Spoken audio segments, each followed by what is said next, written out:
काही जगात खरं राहिलं नाही. हा, या जगात फक्त कीर्तनच खरंय, बाकी सगळं लबाड आहे. यावर तुमचं मत काय?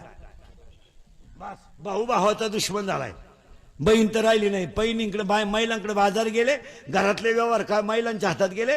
बायांनी ह्या 2-4 वर्षात भाच्याच्या मागे उभं राहणारा मामा सुद्धा बदलावलाय. आता एक नवीन अवलादीचा मामा तयार झालाय आपल्याकडे, गुरु मामा. ती अवलाद कुठून आली काय ना, गुरु मामा. बरं, यांना मामा सापडत आहे हो. असा भोंगळा करून हल्ला पाहिजे गुरु मामा. हे मामांका असं काय पाया पडून सांगतो महिला मंडळ, बनेल मला लय मळू द्या, शर्ट फाटलाय फाटू द्या, दाढी वाढली वाढू द्या, रक्ताच्या ना त्याचा भाऊ तो भाऊच. यावर तुमचं मत काय? तो गरीब असू द्या ना, गरीब असल्याने काय फरक पडतो? आपणही गरीबच होतो ना. आपल्याला 4 दिवस नवऱ्याच्या घरी जरा घर चांगलं मिळालं म्हणून आपण श्रीमंतीच्या गप्पा मारायला लागलो, नाही तर आपणही गरीबच होतो ना. आपला भाऊ गरीब आहे पण नाथ रक्ताचं आहे. पुढे जाऊन सांगा